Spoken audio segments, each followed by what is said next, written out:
Hey, welcome back. In this video, we're going to continue the conversation of discrete probability distributions. Specifically in this video, we're going to tackle binomial distribution. In this video, we will introduce binomial probability distributions. These are discrete probability distributions that we were just talking about, and these will show the probability for experiments that have two disjoint, or in other words, mutually exclusive outcomes. All of these big words like binomial distributions, it can seem like a lot, but I promise by the end of this, we'll simplify this pretty straightforward. Importantly here, the idea of binomial, the bi in that means we have experiments with just two outcomes.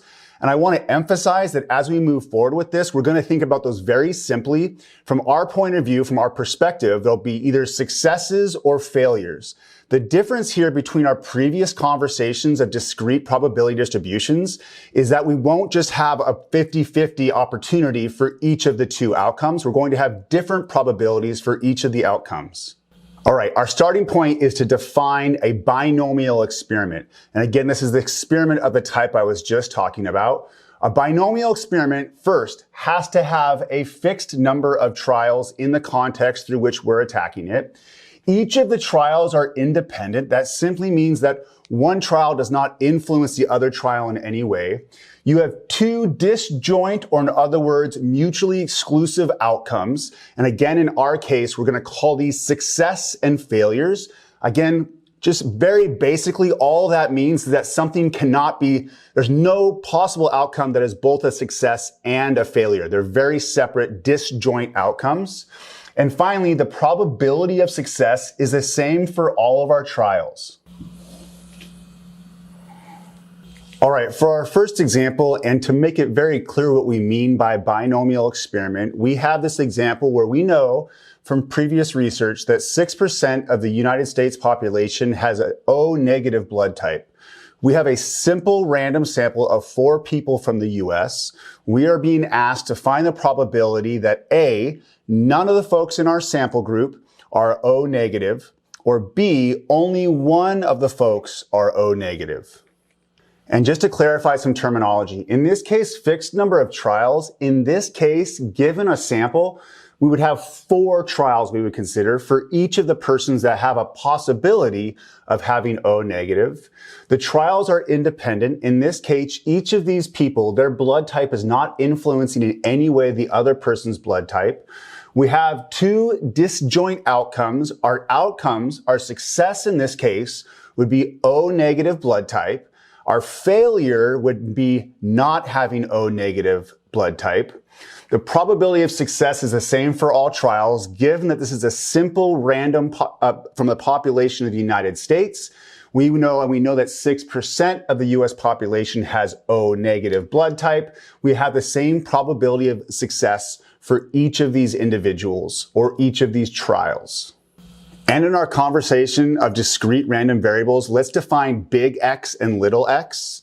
Big X in this case is the number of folks with O negative blood type. Our possibilities in this case, so for little x would be, well, we could have 0, 1 of them, 2 of them, 3 of them, or up to 4 of them could have O negative blood type. Also, before we start our work, it'll be useful to describe a probability of success or failure in these trials in this case. A success, which we'll call P of S, so for the probability of success, in this case is the probability of having O negative blood type. And per this conversation right here, we know that that probability is 6%. Also, the probability of failure, we'll denote that with P of F for the probability of failure. In this case, we know what that means is to not have O negative blood type. And very simply, we know the population can be broken down into these complementary situations of either having O negative or not having O negative. So if 6% of the population has O negative, we know that means that 94% of the population is not O negative. One thing that we'll find from our binomial experiments is that actually more than like 2 or 3 trials makes it kind of difficult to list all of the possible outcomes from the experiment. What I'm going to do right now is I'm going to off camera do all the work of creating a tree diagram that will describe all of the possible outcomes from this experiment, and then we'll move forward and tackle this idea of these different probabilities. So here I created a tree diagram for this experiment. And we have our 4 different trials here. And again, it feels weird to call this an experiment. Really, we're just looking at these probabilities based on this sample of 4 individuals. We know the probability of each individual having the blood type of O negative or not having the blood type of O negative. But here we have all of the possibilities from this sample right here. And if you haven't seen tree diagrams before, they're a beautiful way to describe these binomial experiments because you only have 2 options and each of these is a branching. So in this case right here, what I have are 2 separate of these branches. First, starting with my first trial or first individual in this sample being a success, in this case again, that's being O negative, or the first person not being O negative. And then from that first person, we have the possibility of the next person either being O negative or not being O negative all the way down. So importantly, just to list this out, and I'll list it for all of these, but just for a couple of these live, we could have the first person is O negative, second person's O negative, third person's O negative, and the fourth person being O negative, meaning they're all O negative. We would list that as success, comma, success, comma, success, comma, success. If we followed that same branching but ended here, that would be success, success, success with 1 failure, 1 person not being O negative. What I'm going to do right now is just list all of these possibilities, all these possible outcomes of this experiment. Then we can tackle the next part is finding these probabilities of either none of them or only one of them having O negative. Okay, we have all of the possible outcomes now from this experiment listed on the board. Again, all I did here was I listed all of these outcomes given all of these trials or these 4 individuals in the sample. Just to show, for instance, right here, what this means is that the first person's O negative, second person's O negative, third person is not O negative, and the last person is O negative. So in this case, 3 out of the 4 would be O negative. But we care about in this case is the situations where none of the folks are O negative. We have one situation right there. It's down in this branch. You'll see this is fail, fail, fail, fail. We have one case in which all of them are something other than O negative. So that will be this situation right here. And then I also want to identify, let's use blue here. I want to identify the situations where we have only one person with O negative. All right, so one person we have right here. So we have one success and the rest are fails right there. That's lots of successes. We're also, oh, here we go. We have one success right here. Where else? Ooh, these last 2 right here. These have all fails and then one success. So these will be the 4 situations for this situation B, where only one person has O negative blood type. All right, the next step is to calculate the probabilities associated with these outcomes given the full gamut of outcomes here and the probability of being successful or failing. I want to emphasize at this point, this is starting to look like a lot of work, and it really is. Soon after I calculate these by hand, I am going to step back and show you how we're going to use technology to tackle these kinds of questions in binomial probability distributions. And I just want to emphasize, this is the mathematics behind binomial distribution experiments is a solved problem. So we actually have a really nice formula, and we have a technology like Google Sheets or our TI calculators that can calculate these probabilities very quickly for us. All right, so to tackle these probabilities, we're actually just going to use the understanding of probabilities, the addition rule of probability, and the multiplication rule of probability in order to tackle each of these. So first of all, let's tackle the situation where we have no one having this O negative blood type. We had one situation here, which was where we had a fail, fail, fail, fail. Important to this is we need to remember, I wrote them over here, our probabilities of success and failure. These are hyper important. We have a 94% chance of failure and a 6% chance of success. So if we're going to calculate the probability of no one having it, we're looking at the probability of getting 4 fails in a row from our trials or from these individuals in our sample. For this to happen, each of these steps along this branch right here has a 94% chance or probability of 0.94. These are all independent events. And so to calculate this probability, I'll write this out in its detail. This will be the probability of a fail times the probability of a fail times the probability of a fail times the probability of a fail. And again, we're using multiplication because we need each of these probabilities to occur for this to happen. So 94% chance, then a 94% chance, 94% chance, and 94% chance again. As we said before in a binomial experiment, these are independent events, so it makes sense to use that multiplication rule.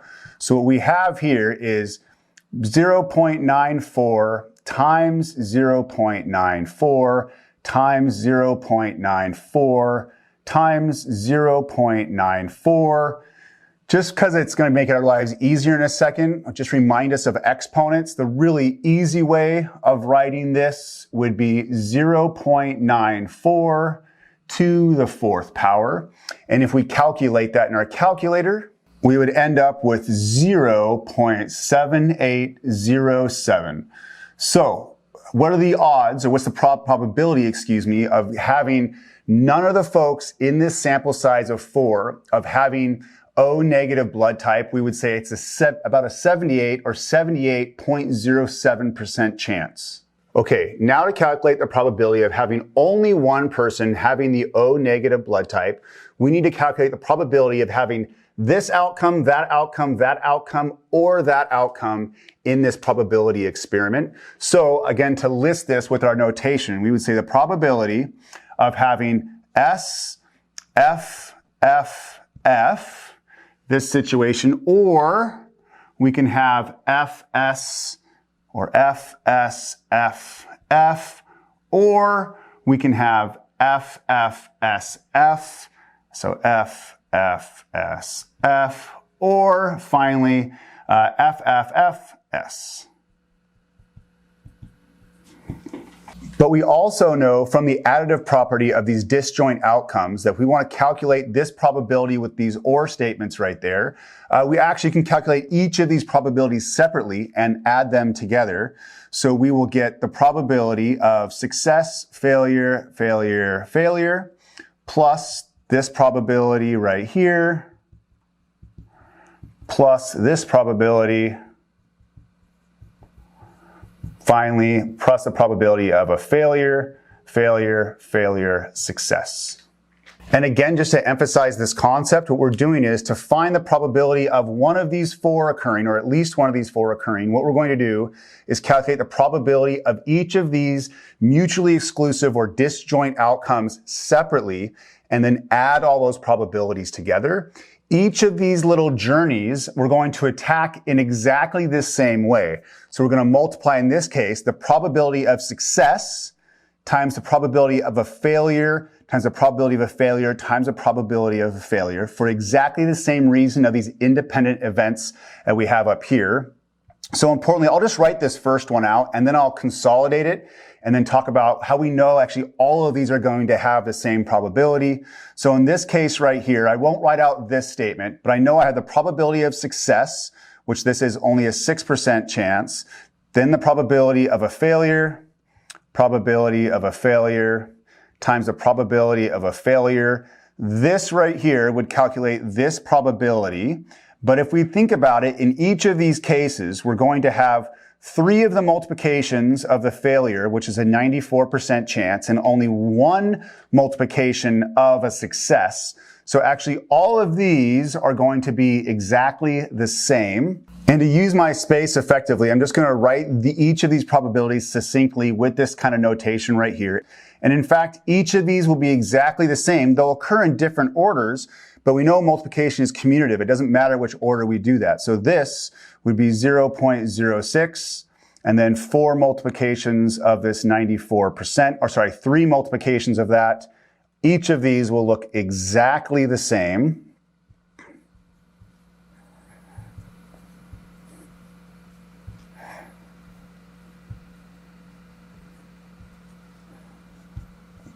Again, I want to emphasize with a lot going on the board right now, don't get too bogged down in the details. I'm just going to give you the background for this formula that we get from this, but we don't need to actually write these all out because we have this beautiful binomial distribution probability function that will allow us to calculate these. But I just want to show this for anybody who's been through algebra. One way of writing these, since there's 4 copies of this exact same thing, we could write this as 4 times the 0.06. I'm just going to write to the 1 power. You'll see in a second why I wrote that.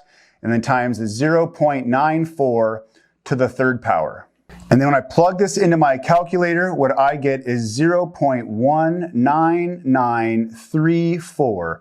So this means about a 20% chance of only one person having O negative blood type.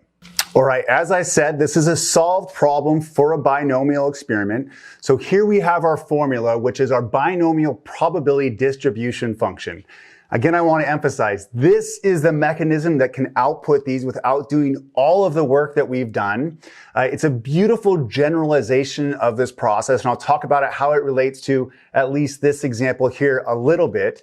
The beauty is that you actually only need to know, 1, what information do you need to calculate these probabilities? And 2, how to plug them into your specific technology, because there's no reason to have to hash through all of this. You have to be described what a factorial is. It's not the craziest thing in the world. But again, just want to show you this. It exists. It's working in the background of your technology. But what you really need when we're doing this work is you need to have for you the number of successes, the number of independent trials. In this kind of example we had here, that was our sample size. We knew, and then also the last thing you know is the probability of having a success. So again, each of these parts for ours, the P was this 0.06 or 6% chance of having someone with a blood type of O negative. The number of successes, that depends on what we're looking for in our situation. And N is the number of trials. In this case, our sample size was 4, so we would say N, or the number of trials, was 4. Before we cut to talking about the technology, I just want to relate this function that looks gnarly with these crazy exponents to this notation. And this was just a way for you to connect with these. When we did this work of finding the probability of having only one person that was O negative, we actually ended up, in a way, discovering this formula. Now this part looks crazy, and I won't get too much into this. We call this a choose statement if you want to get into that with probability. There's a different statement for how do you find permutations and combinations. Maybe you've seen that before. But that's what this number 4 comes out to be in this situation. It's this coefficient that we get right here. But I'm hoping that these 2 bits can make sense here. In this case, we have the probability of X. Remember, the probability was the percent chance of a success. That's this 0.06. X was the number of successes that we're looking at, and we were looking for one person right here. And then this number is the difference between the number of trials and successes. In our case, that would be 4 minus 1 to get an exponent of 3. And then in here, we have the opposite percentage, or the complement percentage for this 6% is 94%. And again, you'll never have to actually calculate this. We'll use our technology that I'll describe in a second to do that. But this function always will calculate this without having to go through these tree diagrams and writing all these different outcomes out. But without further ado, let's verify these 2 values right here real fast using technology. And again, as always, we're going to focus on using the TI calculators and using Google Sheets to calculate these for us. All right, so here we're going to calculate these probabilities with our technologies. Here we have a TI-84 Plus and also Google Sheets, and we'll show how to do this in both cases. First and foremost, with the TI-84 Plus and almost all TI calculators, we're going to hit second and then vars. That's going to bring us to the distribution page. We're going to go all the way down here. This is possibly the hardest part, is going down. Oh, here we are. We're to the binomial functions. We have two. We have the binomial probability distribution function and the binomial cumulative probability distribution function. We'll talk about later about using the cumulative function, but we're just going to use the normal probability distribution function here. All right, and the information it wants from us, or the information that we have, is the number of trials, and the probability, and then the X value, or the outcome that we're looking for here. So we have 4, as we had said before, in our trials. And then for our p-value, we had 0.06. That's the probability of success. And then for the X value, in our first case, we're looking for when 0 people have O negative blood type.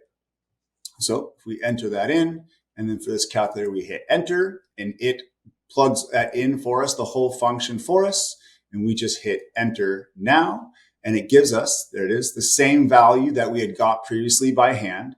And importantly, just showing it, it's showing this syntax right here, where we type in this function, and then we have 4 trials, our probability of success, and then later on the screen right here, it shows the number of successes or outcomes that we're looking for.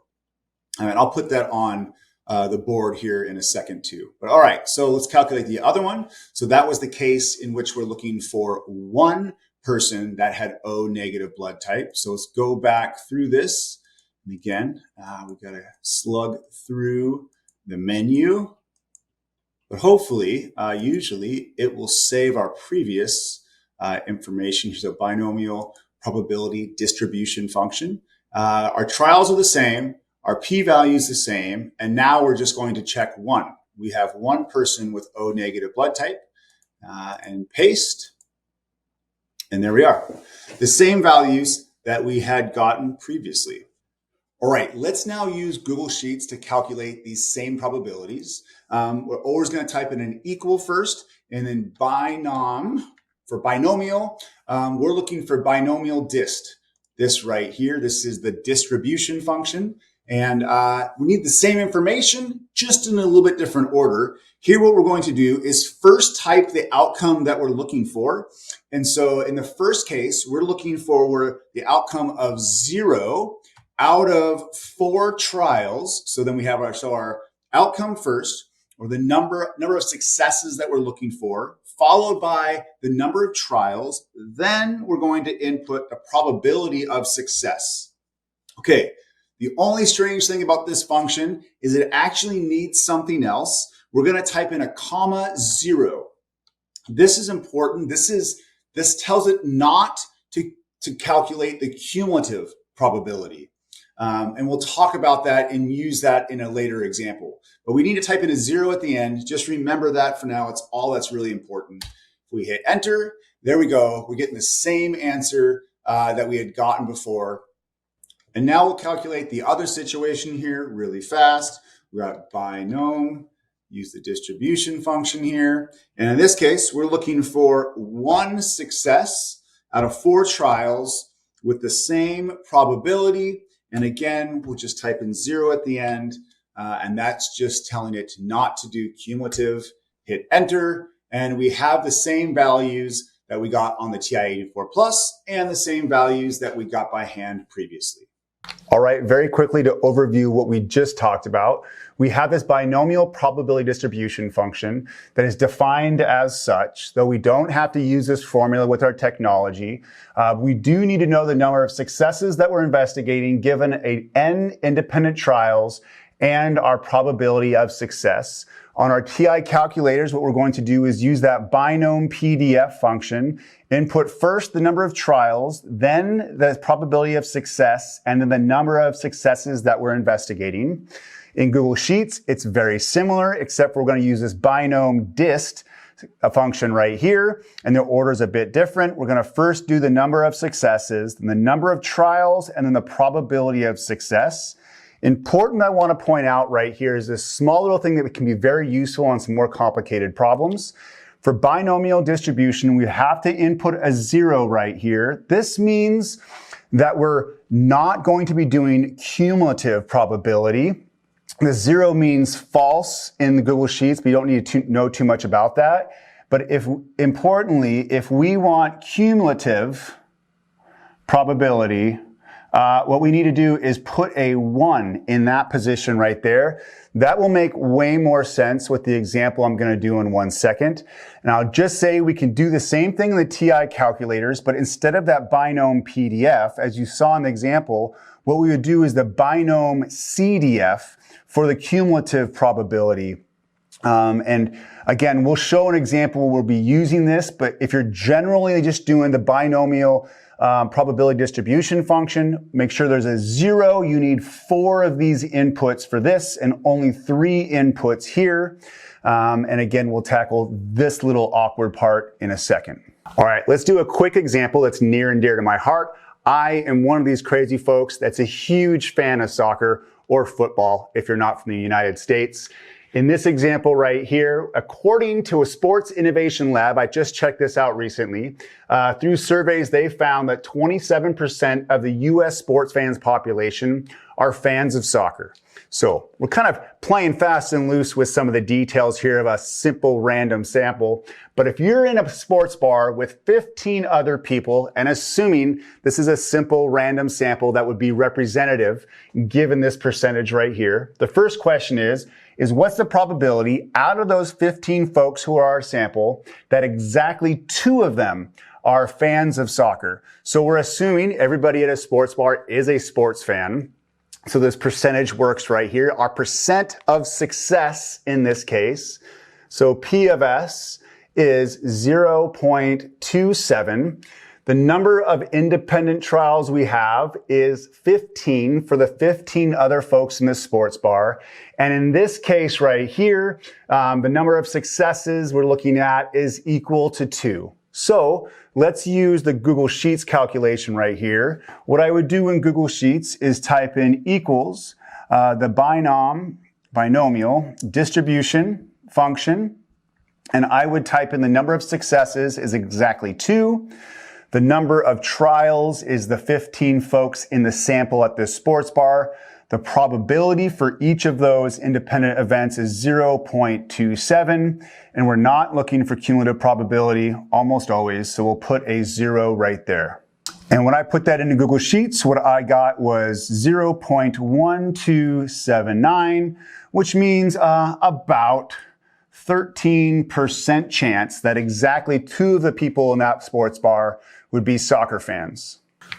It's a whole heck of a lot easier than making a whole tree diagram of all the possibilities. Now that we have this technology, we know how to use it, we can tackle something like this pretty straightforward.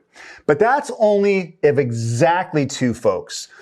And really what I'm looking for when I'm at a sports bar is I want at least a few people that I can sit around a TV and drink beers and scream at the TV with. So what about a different question? What's the probability that more than 3 of them are soccer fans?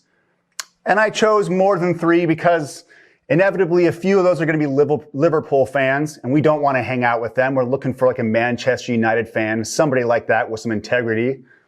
I'm joking. I hope I didn't frustrate anybody there. But knowing there's not many of you out there, and if you got angry at that, I actually love you because you're a soccer fan like me. All right, I digress. Let's tackle this. Importantly, if I want to find this probability, I want to clarify this real fast. So what's the probability of more than 3? What I would have to do, even with my technology, is I'd have to find the probability of 4 plus the probability of exactly 5 all the way to the probability of all 14 of them or all 15 of them. I need to calculate all of that probability to find the probability of having more than 3. Importantly, I'm not including 3 here because 3 of them is not more than 3. But what I actually want to do is I'm going to use this concept of a complement. And so what I'm going to do is I'm going to calculate 1 minus the complement of this, which would be the probability of having less than or equal to 3. There are two reasons that I'm going to calculate it this way that you'll find very useful as you're tackling more complex questions. First of all, the set of possible outcomes that are greater than 3 in this experiment is much greater than the set of experiments that are 3 or less. 3 or less would be none of them are soccer fans, 1 of them are soccer fans, 2 of them, or 3 of them are soccer fans. So there's 4 different situations, different outcomes, that I would have to calculate the probability for. But also, it lets me use this cumulative probability function that's available in both Google Sheets and the TI calculators.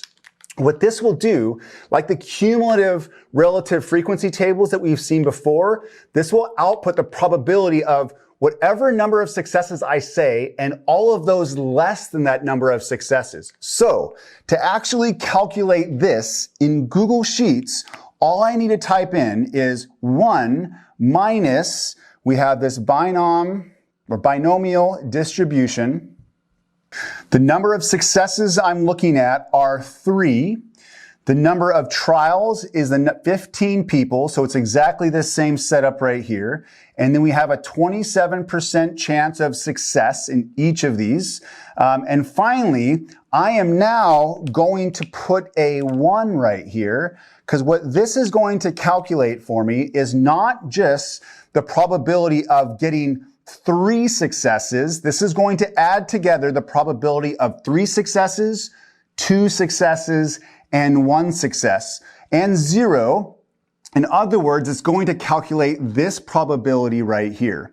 And when I plugged in this cumulative probability distribution into Google Sheets, what I got, so I have this 1 minus, the result of this statement right here was 0.3914, or just over 39% of the population. But again, I'm using this concept of a complement, and when I subtract these together, I got 0.6086. So for me at least, this comes with a happy ending. If I walk into a bar and there's at least 15 sports fans there, and it's a simple random sample, and unfortunately, on most given Saturdays or Sundays, it's not, because there's a lot more football fans there, but I digress. Let's say this situation and that sample holds true. And given the fact that we are estimating that 27% of the US sport fans are soccer fans, the probability that at least 4 or more, or greater than 3 of them, are fans of soccer is just over a 60% chance.